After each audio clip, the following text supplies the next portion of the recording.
Olá, para você que está exatamente deparando-se com este vídeo, eu exatamente estarei falando de um assunto bastante pertinente. Sexo é casamento? Há muitas pessoas exatamente por aí que dizem que sexo é casamento. Afinal de contas, sexo é casamento ou não é casamento, do ponto de vista bíblico? Antes, deixa dizer para você, se você ainda não se inscreveu no meu canal do YouTube, corra logo, se inscreva no meu canal do YouTube, Felipe Dumbe-FD, e receba notificações de todos os meus vídeos em todas as semanas.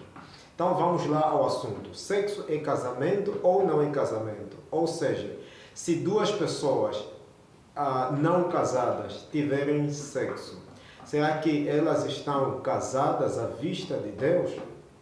Bem, temos que admitir que as relações sexuais são, de fato, o cumprimento final de um casal tornando-se uma só carne, à luz do que nós temos na Bíblia, em Gênesis 2, verso 24.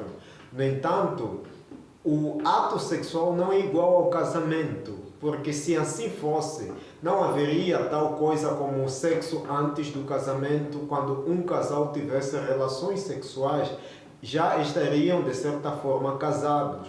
E a Bíblia chama o sexo antes do casamento de fornicação e repetidamente o condena de certa forma ao longo de vários textos, juntamente com todas as outras formas de imoralidade sexual.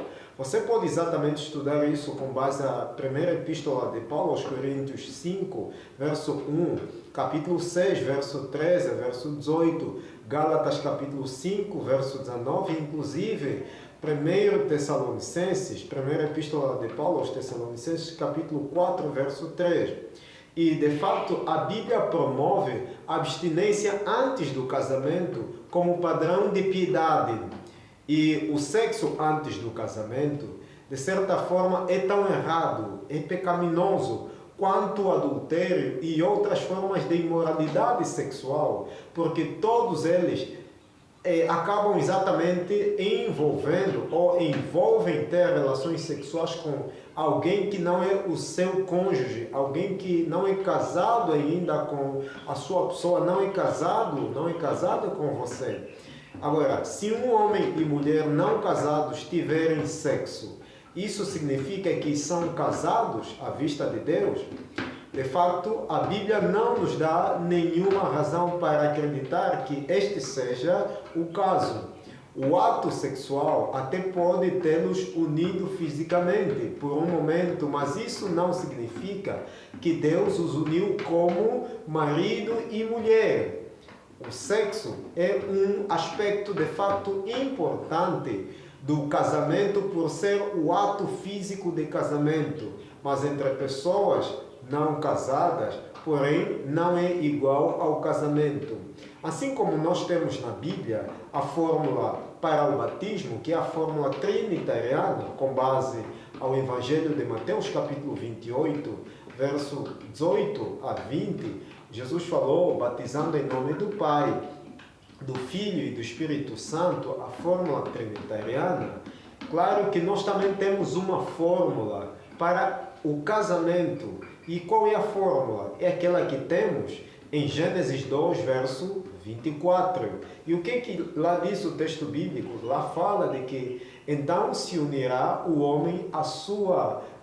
então deixará o homem pai e mãe, o homem deixará o homem pai e mãe, e se unirá à sua mulher, e os dois tornar-se-ão uma só carne. Ou seja, a ideia aqui do homem deixar pai e mãe pressupõe a ideia exatamente de independência financeira. Ou seja, independência financeira, ou seja, o homem já exatamente é independente financeiramente e ele aí vai unindo-se a sua, vai deixando pai e mãe e vai se unir à sua mulher. E aí, logicamente, essa ideia de unir-se à sua mulher vai exatamente dar-nos a concepção vai dar-nos a concepção de exatamente realização de casamento. E nesta realização de casamento, que é um enlace matrimonial, depois aí vem o texto bíblico falando de que os dois tornar-se-ão uma só carne, ou seja, dá-nos a ideia de envolvimento sexual, intimidade sexual. Em outras palavras, o sexo é um elemento integral no casamento. A intimidade sexual é uma parte fundamental no casamento. Não que ela seja exatamente casamento, porque o casamento é mais do que intimidade sexual. Tem que ver com o abandono, ou seja, a atitude de homem abandonar ou deixar, melhor, o pai e a mãe, e depois unir-se à sua mulher, realizar o casamento, o ato da realização do casamento, e os dois tornam-se uma só carne, ou seja, o ato sexual, a intimidade sexual, vem depois do cumprimento dos requisitos anteriores que eu fiz referência, que tem que ver com o deixar pai e mãe e unir-se à sua mulher. Então, em outras palavras, a intimidade sexual é algo que vai já ser complementar, ou vai já ser complementar no próprio casamento. Então, espero que você tenha exatamente compreendido essa explicação.